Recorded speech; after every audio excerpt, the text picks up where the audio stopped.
Guys, gals, non-binary pals, welcome back to the Disney Lorcana Tragic Lorecast. This is our third episode, and for this episode, I am joined by people have called him our team leader, our progenitor. At least I have called him our progenitor. But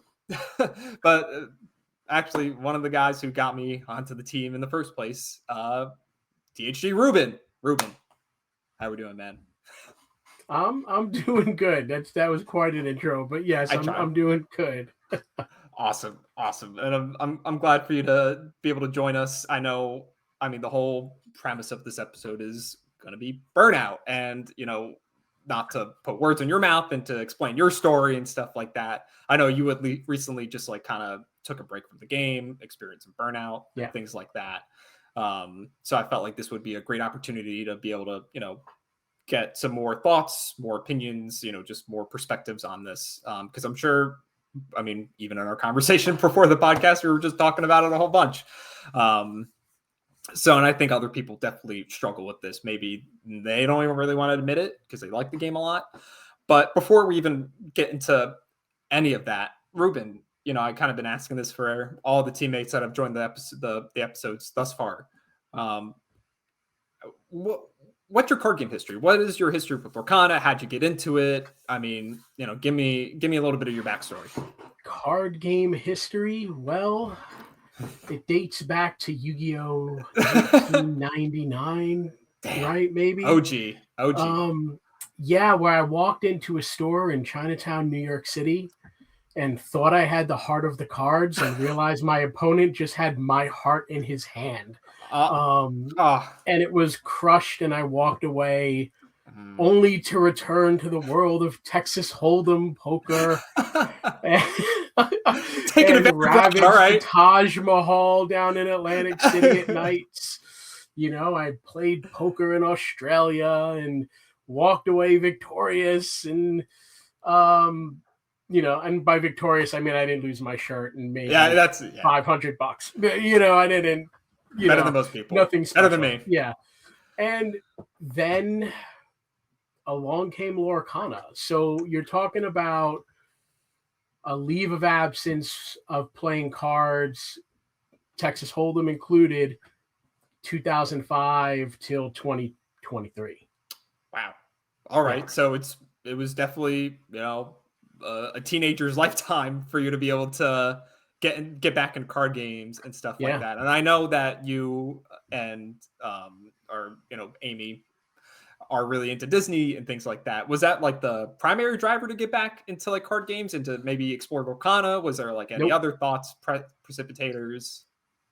Nope. It was literally Amy being like, I'm going to this card store to buy to this single player starter deck thing for this Disney Lorcana. And I like Disney. I'm not a Disney fanatic, right? I think there's, Amy lives for Disney, right? I am a big fan who enjoys Disney tremendously, right? Yeah. And she was all into it. She was following it from D23 back in 2022. 2022. Mm-hmm. She was following it when they announced it and was ready to go. I had to bring the kids to Brooklyn, and I was like, all right, I'm going to drive the kids to Brooklyn, and when I come back, I'll pick you up. Yeah. And I learned a little bit of the game. The people were kind of cool, Yeah. It's like when you first meet people, you never really know, but you're like, oh, you seem like people we can vibe with. Yeah. A normal cool person, this illustrious cards and games was clean. It was welcoming. It was inviting. It was okay, let's try this. And it's a night out. And, it was, $10 a person for a couple of hours out and dinner. It was cool. Great way to end the work week. Yeah. The kids got involved and they liked the game and it turned into a family thing. So that's really how it started. Yeah. So it even turned more into more from a personal hobby into something that you and your family could enjoy, which is really what they wanted, I think, at the end of it all. Right? Like them as in like Ravensburger, they and Disney as a whole, like, they wanted this to be more of like a family enjoyment and something that you can do with your children and your, your wife or husband and, really connect with people that way. And it's like, it's interesting to see that you became like the like target audience in that sense. Like, I played against your son. Like your son has whipped my butt plenty of times pre-rotation. Like, and just an interesting thing to notice. So obviously Lorcana has served you very well thus far. I would say so. Yeah. I mean, from the things you were describing, it's done a lot for you, being able to, even form this team with the other local players at Illustrious, like being able to find quality hobby time and bonding time with your children and family. But I guess, like, just to get down to brass tacks, like, what happened? Like, like, I mean, let's even give ourselves a little bit of a backdrop, around maybe. So you've been feeling burnt out. The whole topic of this is burnout. We're about to jump into your burnout experience. What was some of the lead up to some of that? Yeah, I think I was starting to feel burnout probably around the release of Fable.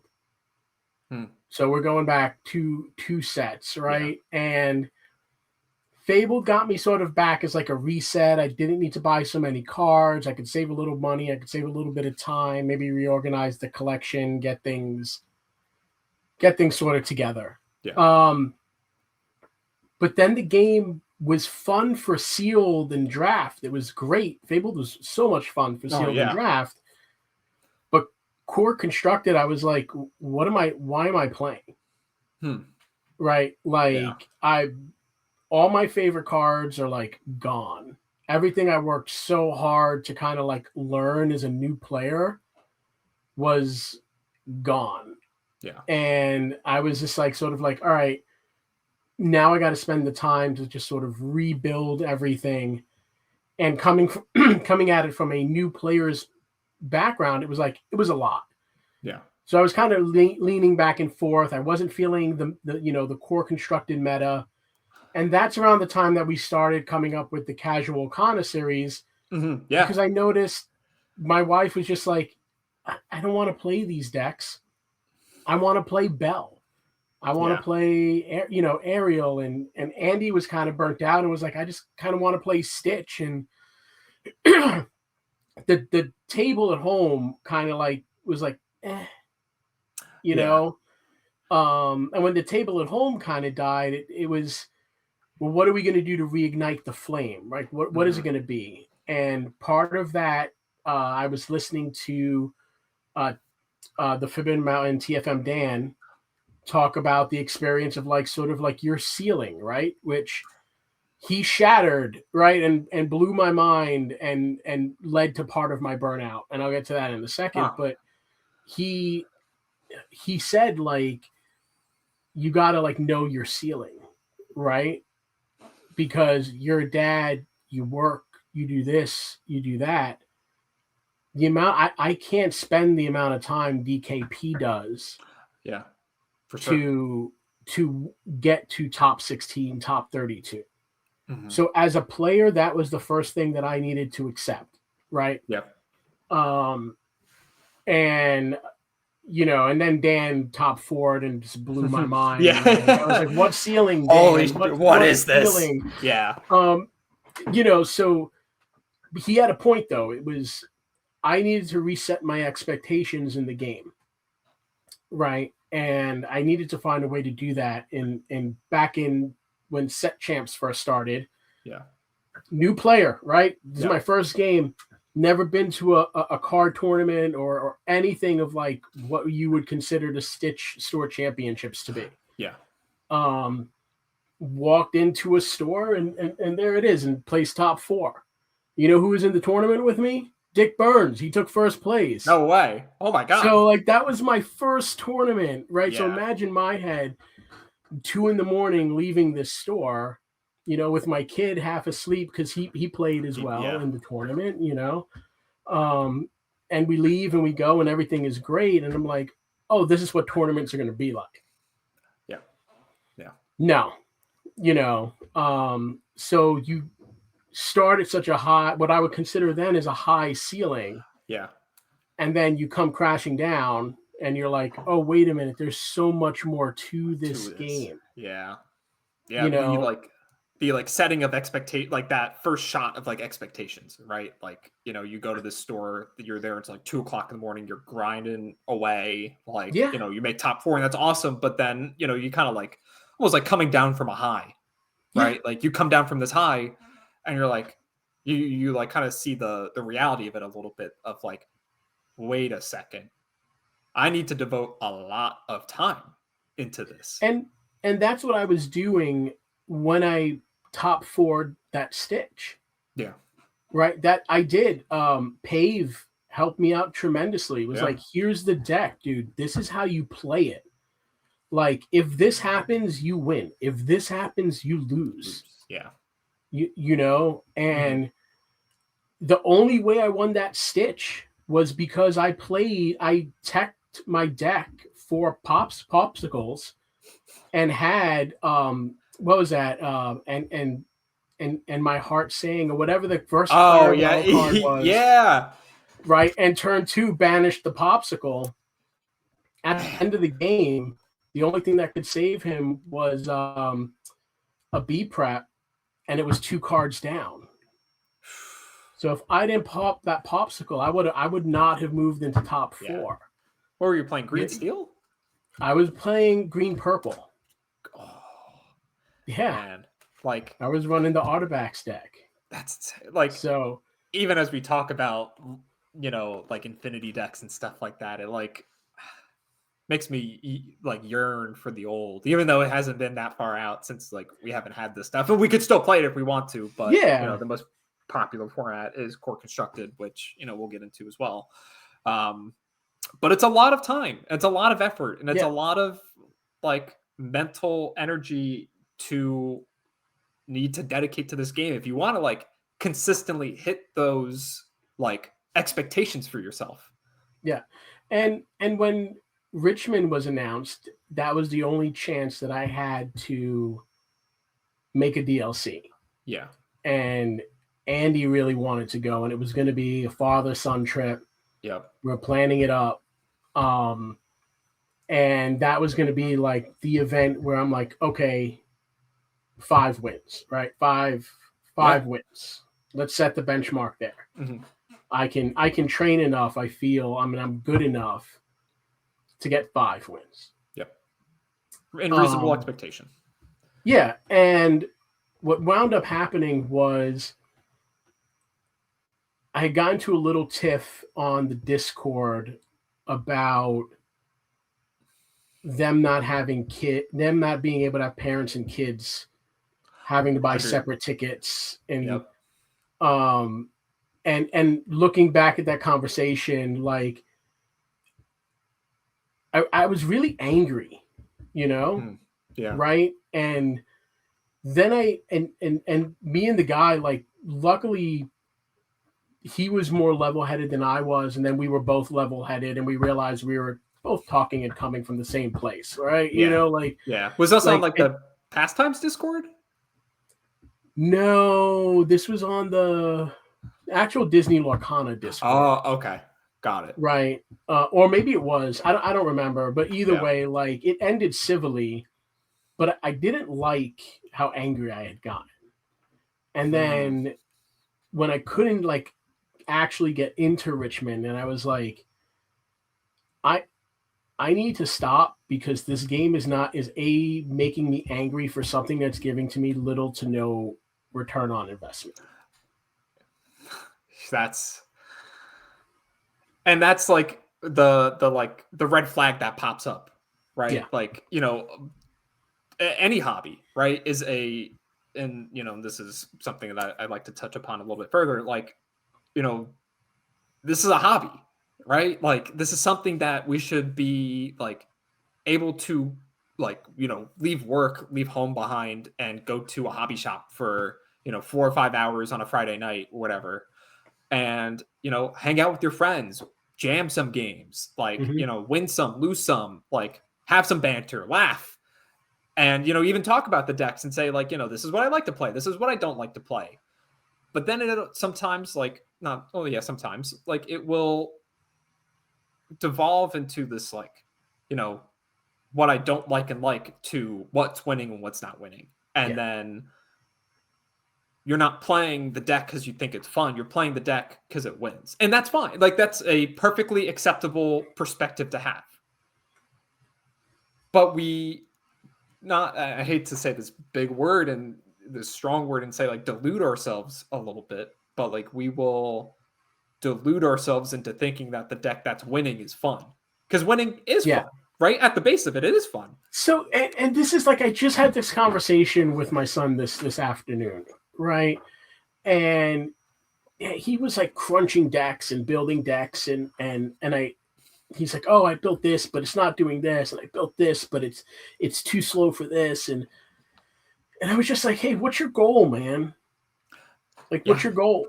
Like, is your goal to win a DLC?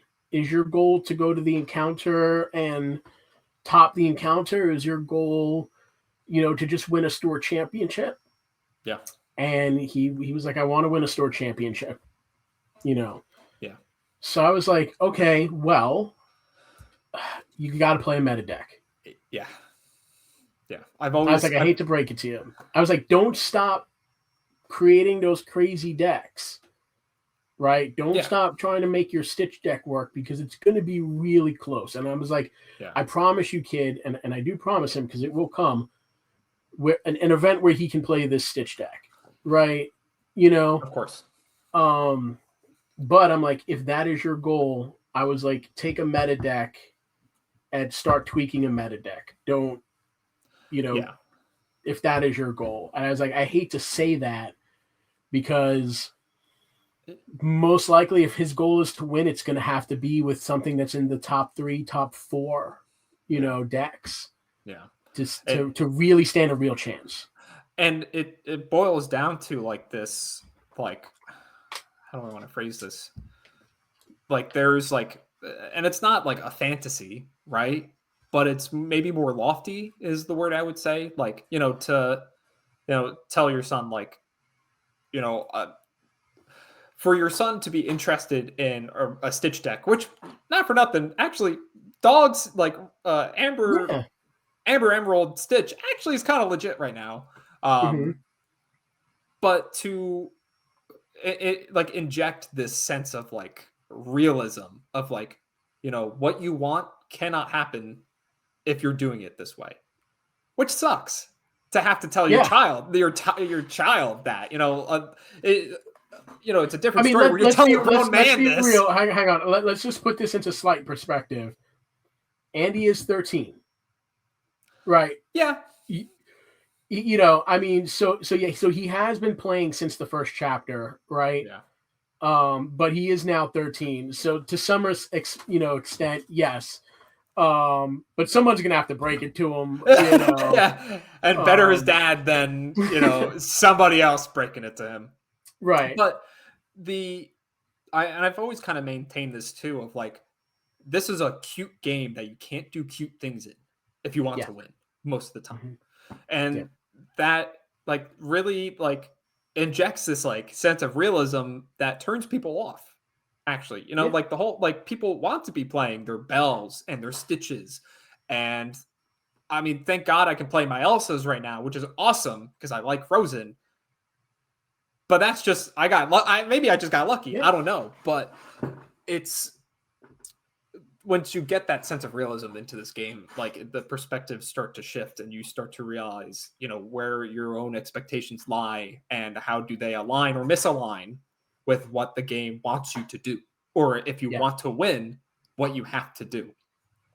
And I think it just, the game shifts into something that once again you try to tell yourself, I like, this is fun, but then you start to burn out, and something I actually even kind of wanted to mention is like, and kind of touch upon a little bit, pulling a little bit from my own profession is, I don't know, have you ever heard of the concept of like the third place? Yep, very familiar with it in marketing, and everybody's trying to find their third place. But yeah, I totally, I'm down with it.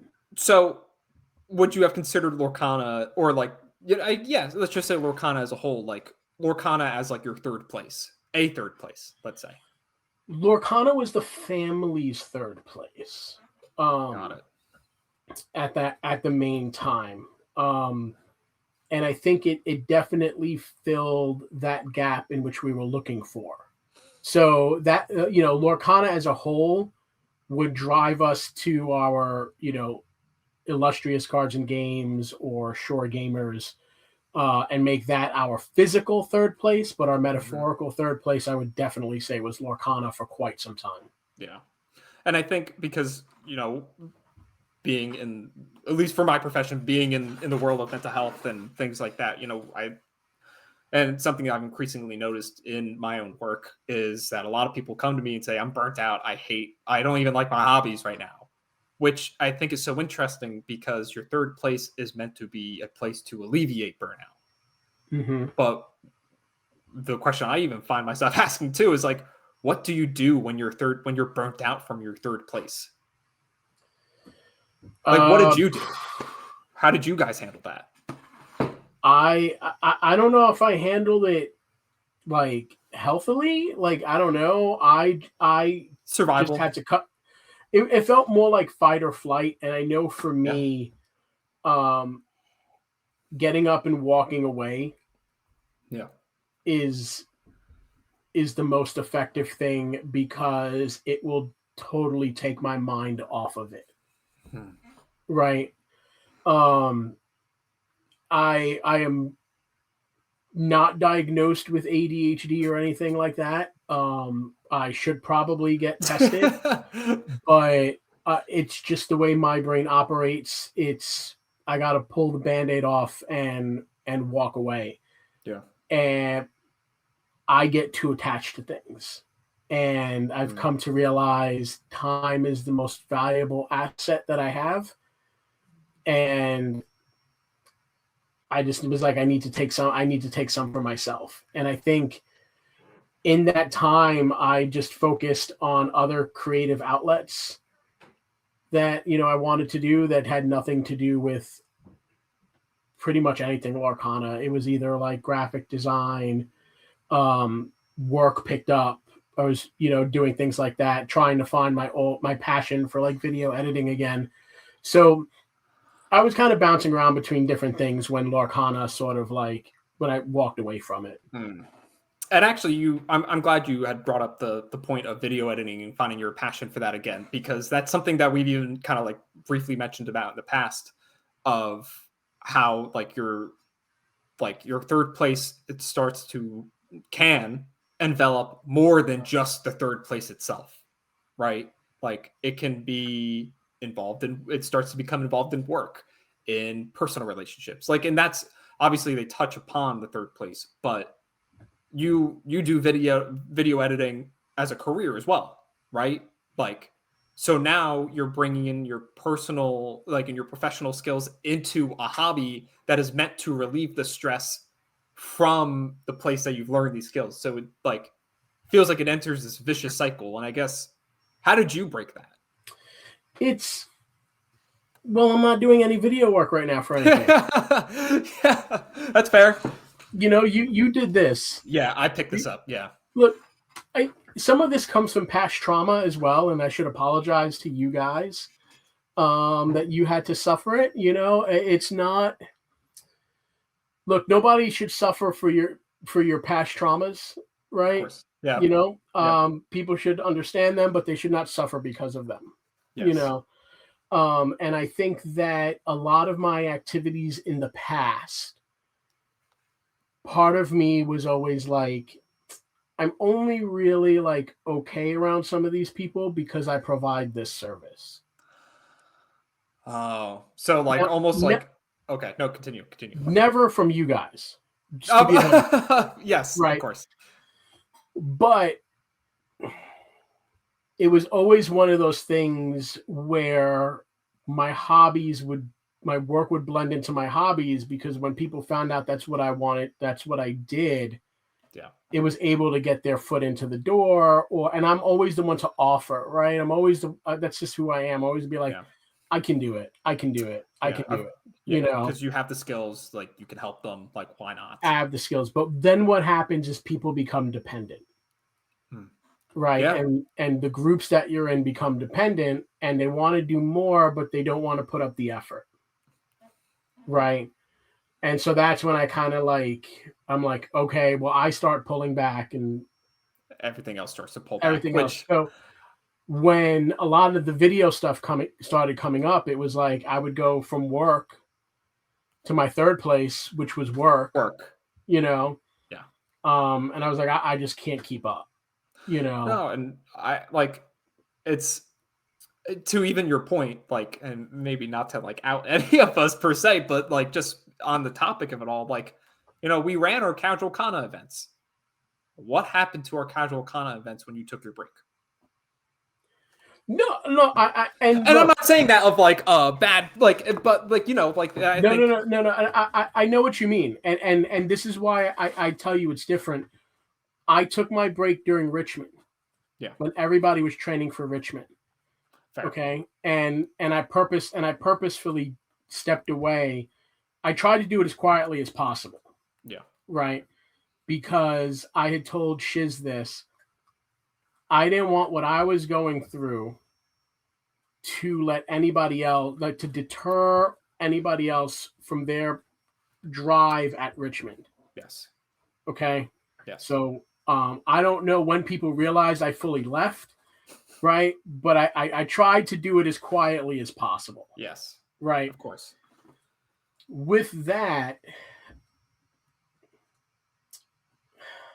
I think the casual Kana events were definitely set to stop November and December. That's fair. Yeah. And we did talk about that too. Right. That is something we did bring up. So we technically January, February, right? But some of that is on me and my own hubris for just feeling weird for no reason, for feeling weird about it. You know what I mean? I know what you mean. Yeah. It's you take a break, and then the next thing you want to do is to be like, hey, I'm coming back in, and we're going to do this, and we're going to do that. You know, and it's like, I don't want that. And, I need to slow my roll. Of course. Because I don't want to burn out again. But I definitely feel it's sort of like if it doesn't exist, you have to build it. Yeah. And I feel in order for me to not get burnt out playing Lorcana, I need to build the community to not be burnt out. And which sounds weird because it's like you're doing more work to not burn out, but I just the game just isn't really fun anymore without the community. And I didn't come back for the competition. Yeah. I came back because I missed you guys. I missed the community. I missed hanging with the buds, and Andy missed going to the store. Yeah. So when I realized that it had absolutely jack to do with the competition. Yeah. But now there's nowhere to there's no place to do that. And that. You mean to build the competition? Or. I mean, it's casual competition, right? You're going to the store to hang out, to play Mickey Mouse and Goofy and Moana and laugh. Yeah. And I'll tell you the truth. The best game, the most fun I've had was when Dan whooped my butt in a store championship. We were just pulling I think we were playing the same deck, and it was literally we almost were just throwing cards. It was so ridiculous because we both discarded each other's hand, and it was who's gonna top deck the win, and it was just so much. It was just so much fun. probably the only fun I've had playing Discard, but you know, it just seems like that place that everybody's running core constructed, right? And that's why I started the casual Kana series, was because it was like I just had this feeling people wanted to play casually. And I would say that your assessment is correct. I mean, I love competitiveness. I typically wouldn't consider myself a competitive person outside of the sphere because I think I'm competitive enough within this. But I also kind of like, even right now, like find myself burning out of like competitiveness and like wanting to reach greater and greater heights. And I think a game that only serves a competitive crew, like a competitive population, can only hold on to that competitive population for so long until other players start to burn out unless there is a alternative format to be playing, which is infinity or casualness. Like, I mean, for whatever's up their sake, we're playing a Disney game, the Disney IP, for God's sakes. Like, we have so much to be able to do with that instead of playing a game where both players are ramping on 2, on 4, they're playing Genie, and then it's like the same thing for the next like 8 rounds. Like, I think there's so much to be done with this, with the franchise and the population and stuff like that, and the IPs, like, and we lose sight of that. I think we do. But I do have to say I went to Festival of the Arts. Mm-hmm. And I did the Lorcana stuff there. Yeah. And that was really cool. Like, It was really cool to just sort of like, man, I just brought a whole bunch of bulk, right? And it was like, all right, here, what do you need? Here, take this, take this, take this, and there were other people there doing that as well. And you get to the sort of Morocco pavilion and you get into the lounge. And people had their binders out. I know there was this one guy looking for stuff. I was like, here, take my binder. And I was like, just go through it. It was nothing like crazy. It was like, rare foils or whatever. Like nothing. Nothing you're crying about if you lose. Yeah. And he's like, oh, I need these for my collection. And I'm like, great, take them. Like if they're in there, just take it, Yeah. And it was like a really good vibe. And like I said, it's like, it's the community, right? That's really awesome. And it's the community that I think that will keep this game alive.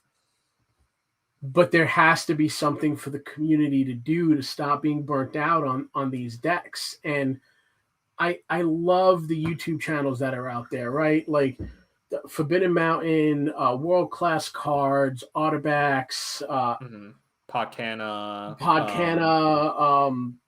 the Illumineers. Like, yes, I'm going to give Illumineers a shout out in a minute, but yes. I'm tired of listening to this card is bad, this card is good. What grinds your gears, Ruben? Right? Let's hear it.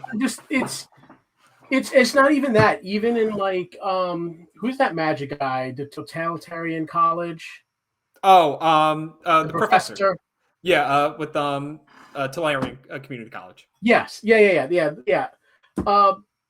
He's so negative on everything he posts. Right? It's like, oh, this card is, Teenage Mutant Ninja Turtles and Spider-Man this and Universes Beyond bad, but Harry Potter ripoff okay. Like, fine, whatever. Like, what you like, you like. I get that, right? But it just feels like everywhere I turn, every card that's printed is like, this isn't good. This isn't good. We're only getting one good card a set. Winter Spell had some of like the coolest art. Not just because it's a winter set. Like Winter Spell just had some really cool art. Great art. And the iconic, not the iconics, the epics. I know people are like, oh, this. I'm like, but they're cool. Like that snowboarder, carefree snowboarder Stitch. Oh, he got the alt art on the epic. It's great. It's so cool. It's like, I mean, I pulled as a backdrop. I all in all obtained, not saying bought, obtained 7 boxes of Whispers over its lifetime. On my 7th box, I hit an Enchanted. finally bought a case, won 3 boxes. Like, but in Winter Spell, I cracked a box and a trove, and I pulled an Enchanted Angel. And I'm like, Nice. this card is gorgeous. Yeah. Like, and honestly, like I typically in the past found myself not really being not that interested in the Enchanteds, but this time around, like, and I actually didn't even think Whispers Enchanteds were that great, except for the spooky side of pull.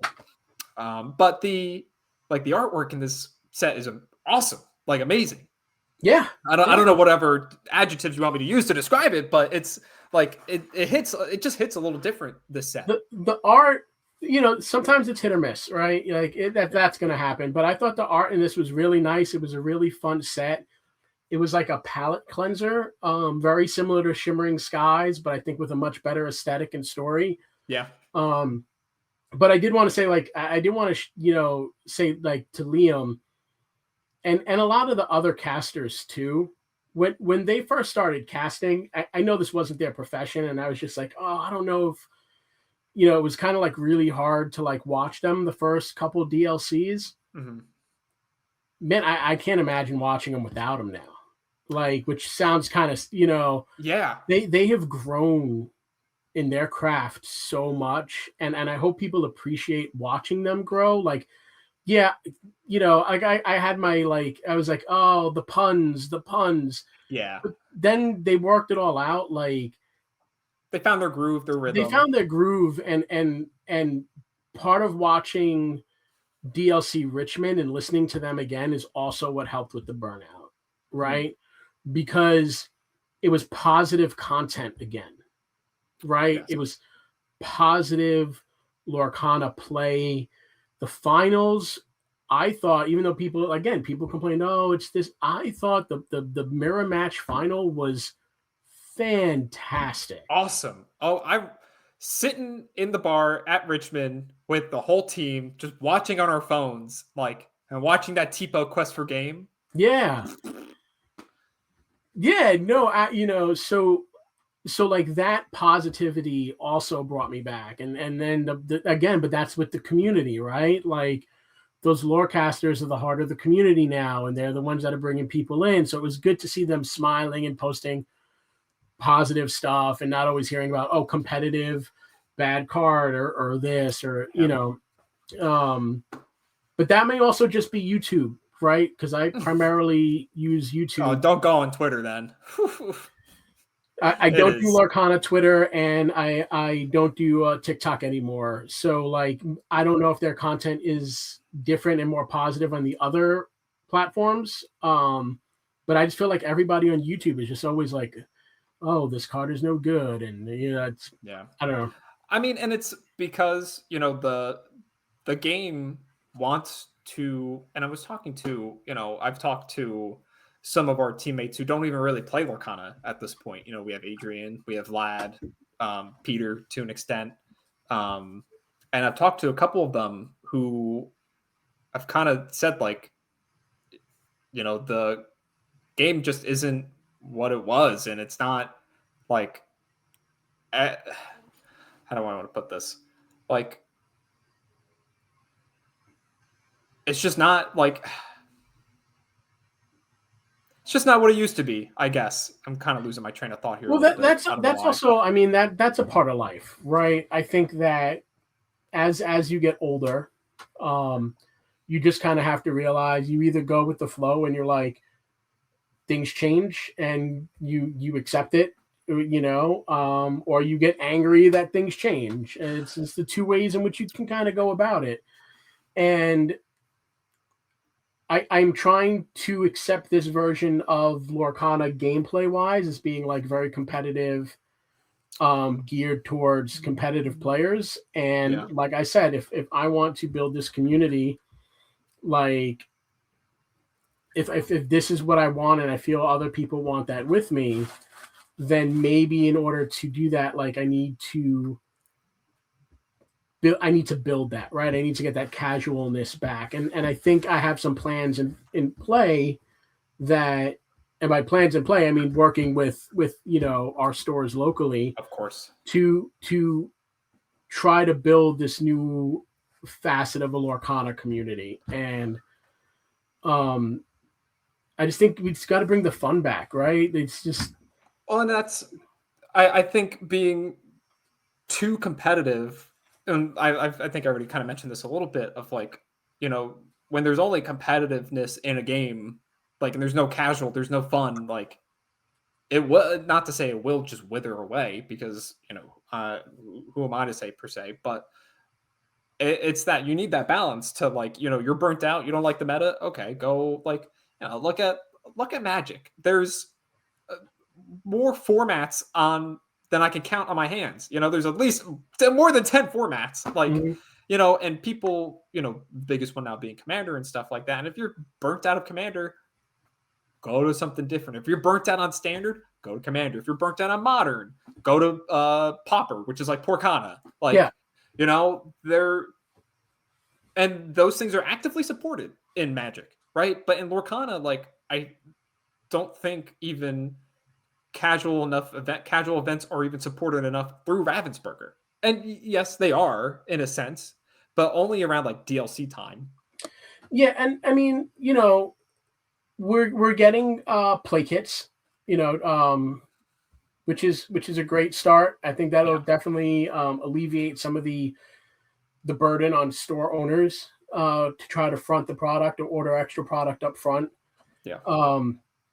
So I'm excited to see where that goes, but I just think, after a while of everybody chasing the same colors in this rock paper scissors format, the casual fan just falls off, and I think I personally found myself just being that casual fan. Yeah. I think something else that kind of like that's on my mind in terms of burnout is the expectations we place on ourselves, and then having those expectations be knocked down because we don't hit the performance that we want to hit. Like, and that's something that hits a little bit closer to me. Like, when I went to Richmond, I play Blurple. Like, that's my main deck. I've been playing that deck for since set 6. I think this is like the third episode on all 3 episodes I've said that I love Blurple. Like, I think everybody knows, but it's, I went 4-3 at Richmond, and it was soul crushing for me because I thought I was better than that. I thought I could be better than that. I could do better than that. And that's like, when you start to assign your personal worth to like your performance in something, like, that's when like, and it's something that I'm actively registering in my brain even as we talk about this, right? Like, this game, I want to be good at it. I want to show people that I'm good at it. I want to, show myself that I'm good at it. And there are just days sometimes where there's variance and you don't do good and maybe you misplay and stuff like that. Like, last night I was playing a game on the Forbidden website, and I just got my butt kicked. I just, like, both of my cheeks are red. I'm sore. And I, like, it took a minute to, like, step back because I was really feeling it. I was like, man, I, like, suck at this game. I'm terrible. And then it, like, kind of clicked with me of, like, maybe you need to step back for, like a couple days, like, or maybe like a week or something, because I shouldn't be feeling this. This is a game that I should be having fun with and enjoying. Like, and this shouldn't have to feel like a job like that. Hey, listen, some of the most fun I had with the game was just, like, having people over the house for, like, potluck and just having everybody play games, and I understand the need and the want, and again, the need for a competitive scene, obviously. Yes. Right. If I had the time, would I want to totally, like, become competitive again? Like, yeah, if I had the time, absolutely. I enjoy it. And the people who compete are really, I personally did not meet one person that was not cool.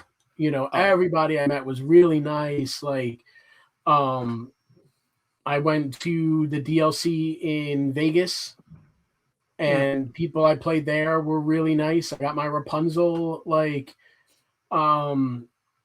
it was a great time. And so again, it comes down to like community and these community events. But if you don't have them locally, then how are you supposed to like even really interact with any of this? Yeah, it's like I have to go to Florida to do that. I have to go to California to do that. Like when I'd done DLC Milwaukee, then immediately afterwards went to Richmond. Like in both Richmond and Milwaukee were a blast. And not just for the card playing itself, but like just to talk with my opponents and, meet a lot of cool people. I can't, like, with some real, like, afterthought, like, I don't think any of my opponents were mean or malicious or spiteful or, any sort of negative adjective. They were just like down to earth people that like had families and had, friends and work and, responsibilities and stuff like that. And they're just like, I just got a ticket because I wanted to play. Like I would love to hit day 2, but if I don't, like, that's okay too. And I think that is like such an important thing that we forget a lot of the times. And like, especially if you don't have a community to like bounce all these thoughts off of, like, then you're really going to be like eating at yourself. And I think community, and once again, like pulling on my own like professional experience as somebody within the mental health field, like community is something that's then honestly like not like a point of focus for me a lot of the times, but kind of is in this day and age. Like it's so imperative. Like I wouldn't be here. I literally would not be doing this episode right now if I did not have a community behind this game. Yeah. Like, and of course I have friends at Shore and stuff like that. Like, but I mean, they're also a part of the team now too. Like, it's like finding a community and like staying a part of this community and like is so important to obviously any hobby, but I think particularly like Lorcana, it's important because, like what else do you play? I mean, yeah, you play for competitiveness, but even the best competitive players are on teams, a community. Yeah. Like it's, and I guess like something I think about think to myself sometimes is like, how can I make the community best work for me? Like, how can I engage with this community while making it work for me where like, if I'm not competitive, that's fine. Like if I don't want to be competitive, like for a little bit, that's fine. But how do I still make this work for me? Like, and I think that part of that is like being obviously friends, right? But, what do you think about that? Well, so like there's a reason we're called Tragic Hero Gaming, right? And why there's nothing really Lorcana-ish about it, even though that's really the only thing we do. Yeah, we have a Gundam branch. Yeah, I mean, those robots for Midge, he loves them. Undoubtedly. It's the game may change, but the friends stay the same, right? Yeah. And who's going to know? Like, Lorcana could go belly up in 2 years, and all our cards are going to go from enchanted to trash, and it's the only thing going to be worth money is this golden Mickey, and nobody's going to cash out on Charizards and no, but like, look, I invited Ryan Miller to my wedding. Yes, yes, but he gave you something a little special for one of our events. Yeah, so he I told him, like, I felt it was special because we had Lorcana at our wedding. As I said, it was like part of our, like, guys from the team were there. This is before we were even a team. Like, we invited people, people played Lorcana, the place. We had Lorcana cards given out as gifts for the wedding. That's awesome.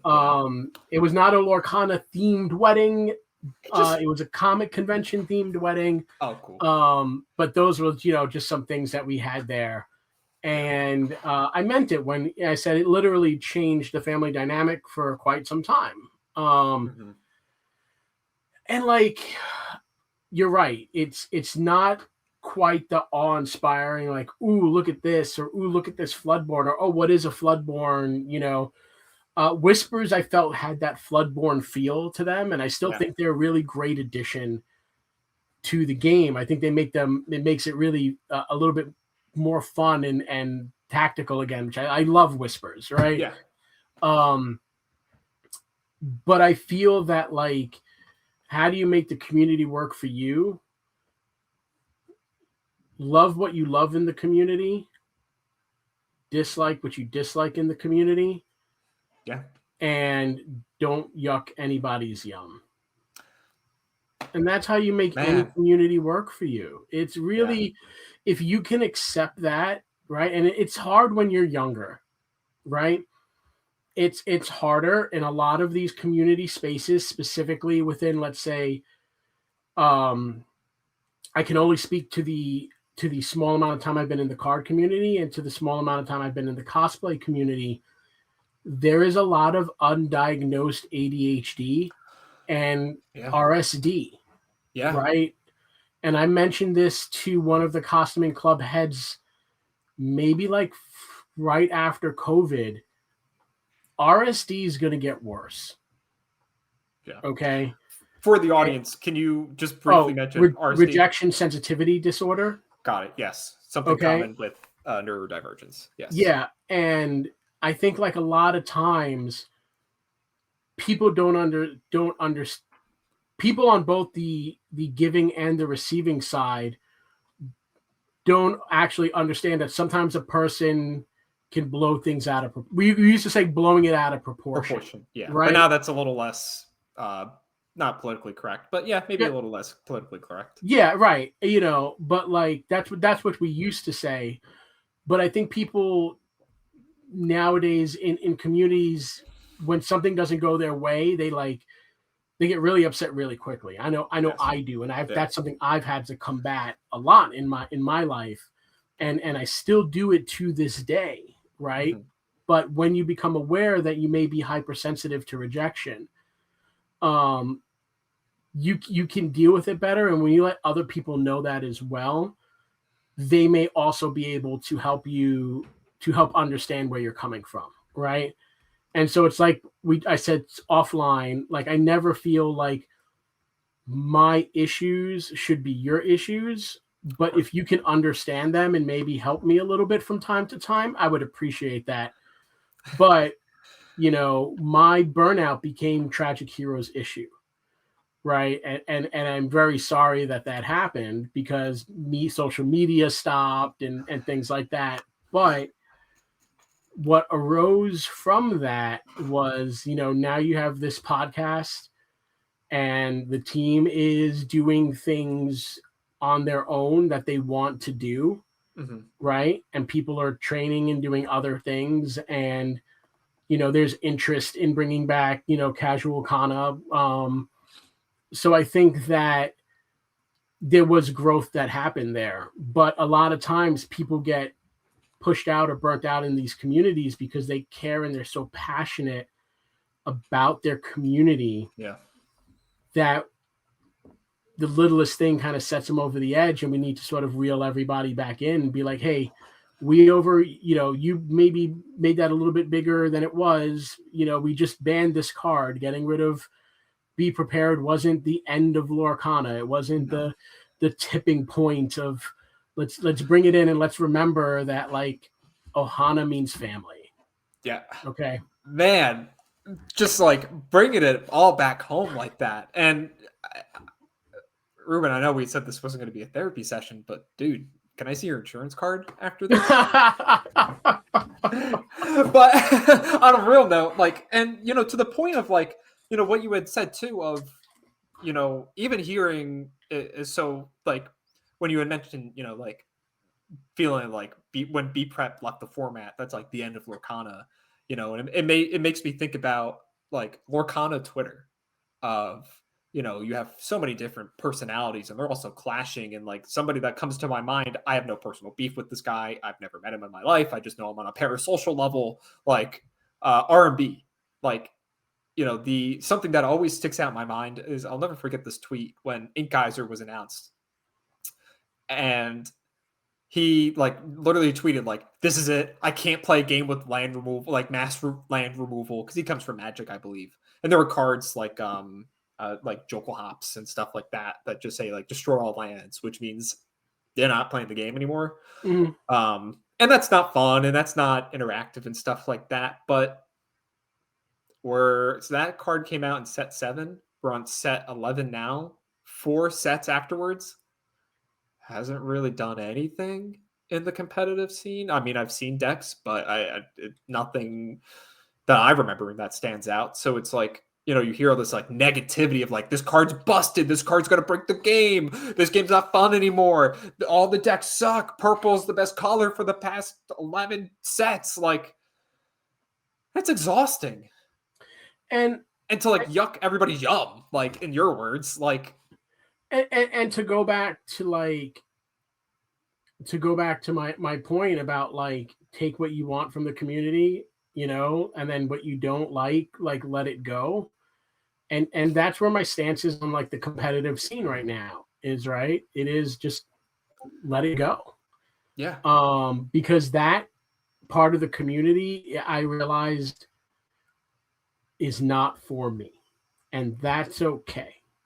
And that's an important thing to discover about yourself. Like literally finding what you want to do in this game. It's a game. It's a rule. It's a game system. We have rules, and we can use those rules in the ways that we want to. And if you want to use those rules in a competitive sense and, really push yourself to the limit, that's fine.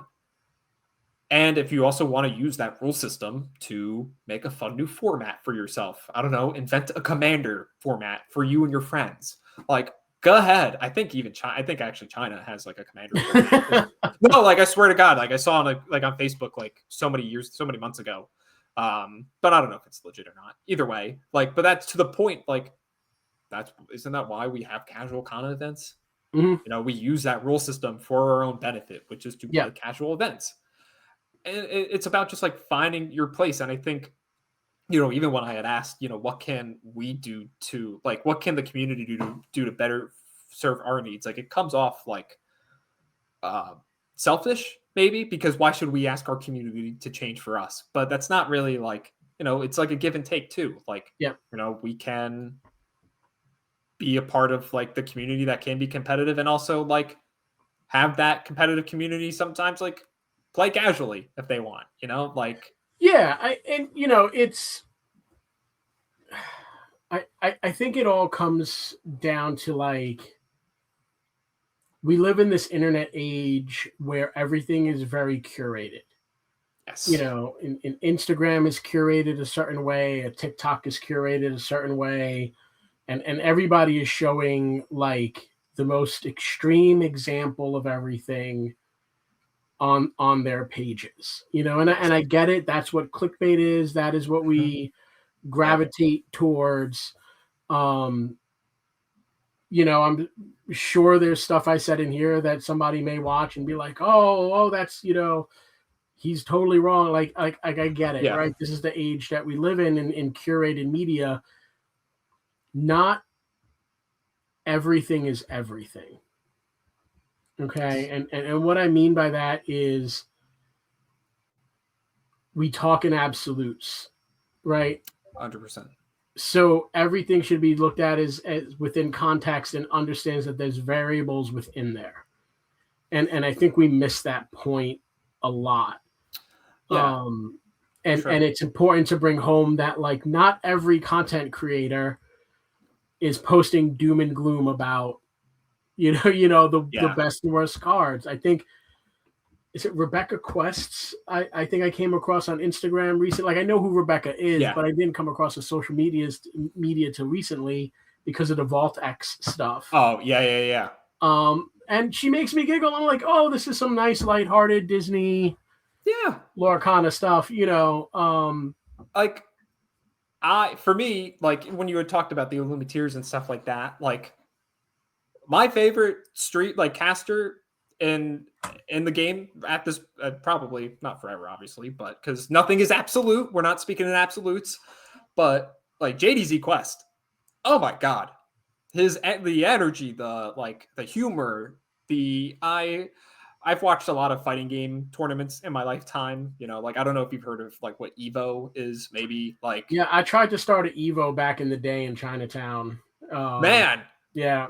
Like, not an Evo, like a a fighting game tournament, like a Yeah. monthly. Yeah. But like, you know what Evo is? Yeah, absolutely. Like, you know, Evo is like the like Super Bowl for the FGC, and like everything that JDZ does reminds me of a fighting game commentator.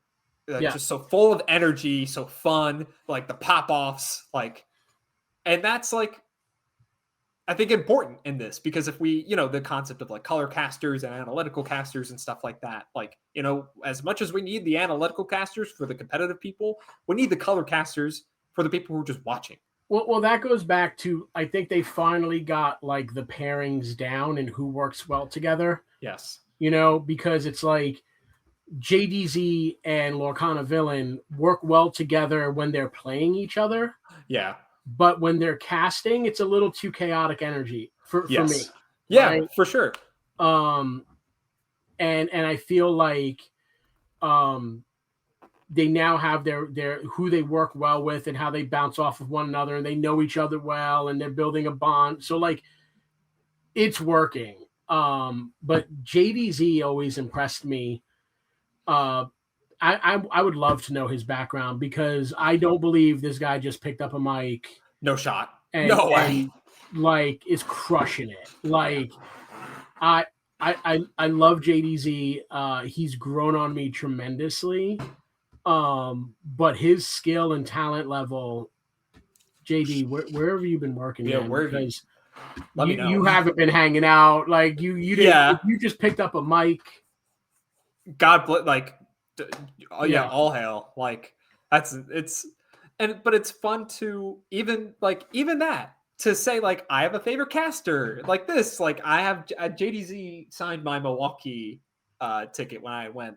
Him and Color is Law, like, and like thinking back on it, I'm like, wow, like this is how involved you can be in the community of like having a favorite caster and like people you really like to see on stream and stuff like that. Like, and I think that all boils down to like being able to like find what you want in the game, which manages your burnout. And you know, and unfortunately, a big thing that I've seen, and even in my career and you know, my work, is that like you never see burnout coming. Like once you see burnout, it's already too late. Yeah. Which is unfortunate, you know, but there's no like, and it's unfortunate too of like, you know, there's no a cure for burnout. Yes, it's called time away, but you know, it's not a cure like you take penicillin for a cold and it goes away. Like, you know, this is something that's so much more crafted in, you know, in its own right of, you know, how do I spend this time away? What do I do to spend this time away? You know, how can I use this time effectively? Why am I even thinking about using this time effectively? That's increasing the burnout. Like, and I think coming back to the game, you know, having a different perspective of like, maybe it's not, maybe I'm just not competitive like that. And that's okay. Like, and to say like I just want to be in Infinity, or I just want to like, which is not to say Infinity is not competitive itself, but it's something different. It's something fresh. Like, and you can also like mold it to the way you want, because turns out you have 11 sets of cards to play with instead of just 5, 6, 7, 8, 9, 10, 11, 7. Well, it's also, it gives you the unpredictability of you don't really know what somebody's going to play when they say they're playing green purple or red blue, right? Yeah. Is it items? Is it actions? Is it is it something totally different? Yeah. Is it something they intended the red blue combo to do that we didn't see because we couldn't play all the cards? Yeah. Is it 99 puppies? Am I just going to play a deck full of puppies? Like what's you don't know what you're going to get. And I feel that type of variety, that's what keeps it fresh. And to be a competitive player, I spend all day on the computer. Yeah. Now I got to spend more time on the computer. Yeah. I'm watching these guys. Now all these manuals, I know you can print them out or whatever, but everything is digital on your screen, on your phone, playing games digitally. That blue light just burns you out too. God, I mean, you know, I do my work in a hybrid sense. So like, you know, I work from like the later half of the day, and you know, not like not like this is affecting my burnout, because I obviously want to be a part of this podcast and I love talking with everybody. But coming from 6 hours or 4 or 5 hours of client work, coming to this, like my eyes hurt. Yeah. Like, but I think burnout is something we all kind of struggle with, and we all get affected by it one way or another. And I think it's particularly more difficult when we experience it in our hobby and something that we really love, because this is supposed to be something that alleviates that stress and alleviates that burnout. But when you get burnout here, you kind of have to, like, it's such like a not unexplored territory, but I mean, yeah, I will say unexplored territory, because like, what do you do when you're burnt out from the thing that's supposed to help you burn out? Which it gives you different perspectives of, like, and it makes you like really sit back and reevaluate like why you're in the hobby. Yeah. And then it sounds like for you, Ruben, like it wasn't the competitiveness or hell, even really the game at the end of the day. It's about the team and about friends and community and like being able to be a part of something that's bigger than you. And like, and I know you guys always used to joke, and the past groups I was in, they always, he's the leader, he's the boss, he's, and I never liked that term. I always prefer the term director, right? Because I never like to lead anybody. I like to put them in a direction and put them in places where I know they're going to have the best time. Of course. They're going to walk away with a memory. Yeah. Right. And like, that's what I get a lot of joy out of. And that's why I feel like the next step in my Lorcana career, or my Lorcana journey, I should say, is to get to the point where I can help bring people back to have those experiences, right? To have those slight moments where like Amy came in fourth and got a pin, and she's like, I know we have 7 of them, but this is the first one I've actually won. So of course you hold on to that. Yeah. So I want to create more of those experiences in this game for people. And I don't want to have anybody, I don't want to be the leader of a team. I don't want to be the like boss of anybody, like I just want to be here to help, maybe facilitate and guide people in the direction that they can make the most of their time. Because I told you this before, time is the most valuable thing, and we never know how much we have left. Absolutely. So there is no point in getting, there's more important things to get frustrated and upset about and to hear negativity about than this hobby of ours that is really wonderful, and the people that play are really nice, and I feel majority of them are genuinely good, authentic people. Yeah. And we all may have like our bad days, but at the end we just want to have fun playing with Disney characters in different forms and levels. And I just want to continue to do that. I just want to create a place for people to feel safe and happy doing that. And I think, this team is our way of doing that, right? Like this is that platform where we can help people, pursue that type of goal. And sorry for calling you our leader at the beginning of all of this. No. It's I know. It's I call it a Virgo thing or whatever, but it's like it just, I think the term community, right? Like if you're building a community, I've always haven't been always successful in trying to treat people as fairly as possible. Mm-hmm. And sometimes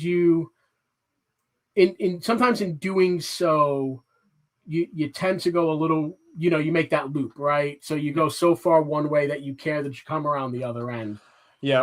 So like, I think in my older age, I've made enough mistakes to try to realize like the limits of how far you could swing that pendulum your community is willing to to go to make everybody feel sort of happy and included.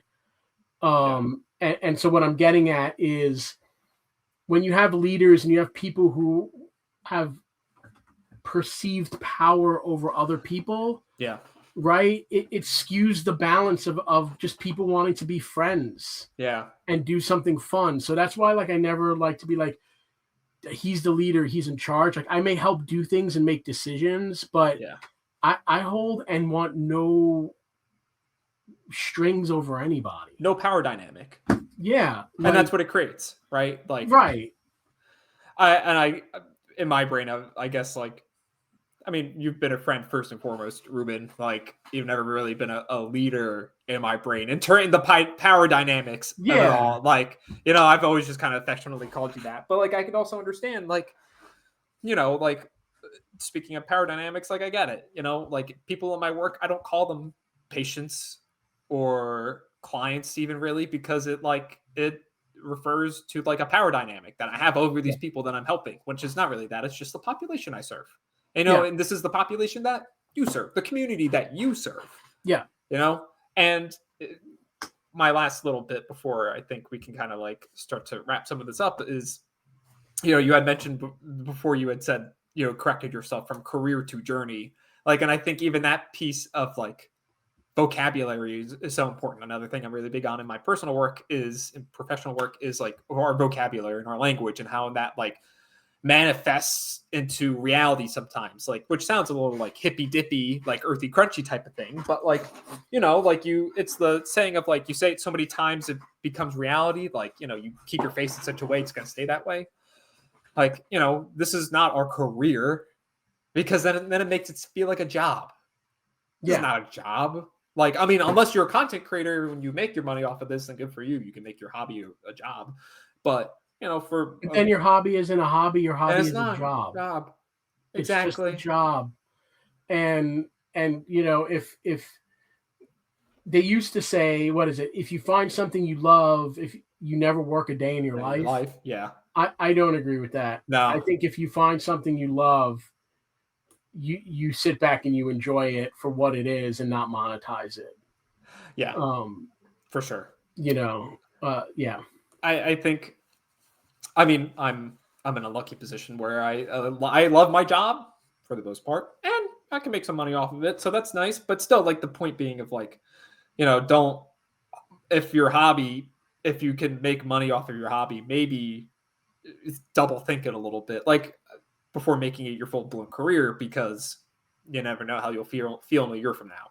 Yeah, and you know, like, listen, I love my job. I've been working in my field since I was 15 years old. I've always, you know, majority of my income has always been made off of, you know, media production, and I love it. I will always enjoy it. It will always be something that, like, I enjoy to do, but it's not my hobby. No. And just like, it all kind of routes back to like the beginning of some of this, like some of the beginning minutes of this podcast episode, where, you know, we were talking about like making your job into like a, you know, something slightly related to this. And like, you know, I talk to people for a living. I love to talk to my friends and stuff like that. That's obviously how we build community and stuff like that. But I'm not here to like be anybody else's therapist. I'll be here as your friend. Yeah. But I just can't like do that on like for everybody, because then that's how you burn out. And then what am I supposed to do? Exactly. And I think the other thing is we're not beheld to any sponsors or anybody that's paying for this podcast to go up, right? Nope. So we're doing this because we want to, and you had to cancel last week and it was no big deal. Nobody's turning around, breathing down your neck, being like, why didn't you put a podcast up? It's like, yeah, I can't do it. It's like, yeah, all right. A therapist got to eat too. No, yeah. Like, you know what I mean? Like, you know, and just as you, like, you know, if like you couldn't get like a casual Kana video out or whatever, like, okay. Like, Yeah. whatever. I So don't care. I don't as care. long as you're keeping your hobbies your hobby, like, and that's in my point of view, right? Like, what I've come to realize is like, if my hobby winds up getting me another supervisor, like I don't need another supervisor. I love the one I got, and I have a wife and 3 kids. There are enough people pointing me in the right direction when I go wrong that I don't need to be like, oh, hey, you messed up here. And I'm like, it's just for fun. It's Like, fine. Like, what? Who cares? Yeah. But in the sake of my beginning sentiment of all this, of trying to be as succinct and as possible, which I definitely have not held, but that's okay. I don't mind. I like chatting with you, Ruben. You're a great guy. But either way, I mean, as we kind of start to wrap this up, any final thoughts, comments, like for the community, for people who are struggling with burnout, people who like have a difficult time, maybe like trying to find that community? Well, as far as burnout, it's okay to take time for yourself. Yep. Just make sure you wrap up your loose ends as much as you can before doing so. Fair enough. And I do mean as much as you can. Sometimes you can't, and you need to walk away. That's okay. And that's okay. If you can, even if it's just 1 or 2, or if you just tell somebody, hey, I can't do this, I'm taking a step back. Take your time. Yeah. Take your time. If the game is there, the game will most likely be there when you're ready to go. Yeah. Okay. Like let's be real. The game's going to be around for a little bit. Maybe try something new. Maybe, like just take your time. Try other card games. I mean, I don't foresee Disney Lorcana going anywhere. And even if the game goes somewhere that we don't expect it to, I don't think people that you're friends with are going to go anywhere. Yeah. They might move to a different card game, but you're still friends at the end of it all too. Exactly. And you know what I'm saying? Like, and when it comes to community, just like I said before, like if there's anything I've learned and made mistakes along the way, it is just do what you like. And when the community is like, we don't want to do this, we want to do this. It's if you want to try it, great. If you don't, and that's also okay. That's okay. It's okay. Like nobody's telling you what to do. Nobody's forcing this down your throat. And actually, I'll leave you with this one community piece of advice that I actually gave my kids, and it's find your people. Okay, we always try to fit ourselves into a group. Yeah. Right, and we try to mold ourselves to fit into these groups that we want to be in. Yes. Right. When you find your people, you'll know. You'll feel comfortable and you'll be there. So don't always be so worried about who likes me or who doesn't. Find your people who relate to you and who can understand you, and you will be okay. Man. In fact, I even had to hear that a little bit. So thank you, Ruben. I appreciate that. No worries. So I think that'll do it for me. How do you think, Ruben? Yeah, I'm good. I appreciate you having me on to chit chat. I know I will send you my insurance card. I'm cheap. Don't worry. I think this is. Look, I was a little worried, sort of coming on and talking about this because, I'm an older millennial. Right. We are in a day and age where mental health is both overlooked and mocked still. Yes. But I do feel that it is an important topic to sort of cover, and to talk about, and to just remind people, like, you can get burned out. It's on anything. It happens. On anything, and it just happens. And try to just bring yourself back to what you love, because if you can't bring yourself back to what you love, you're just going to wind up hating it, and you don't want to get to that point. No, and once you get to that point, it feels like it'll be kind of like going back to what I was saying. When you see the burnout, it's already too late. When you already start to feel like I don't like this anymore, it's starting to get to this point of too late. Yeah. So, Ruben, thank you for coming on, man. This has been fantastic to be able to chat with you. It's been the most amount of time I've been able to chat with you in a while. So hopefully we'll be able to get to do this soon enough, whether it's at Shore, Illustrious, on here again. I'd love to have you back on. But all right, guys, gals, non-binary pals, this has been Vin and Ruben for today's episode of the Tragic Lorecast, the Disney Tragic Lorecast. Once again, I've been your host, THD Doogley, otherwise known as Vincent, today with Ruben, and we'll catch you guys in the next episode.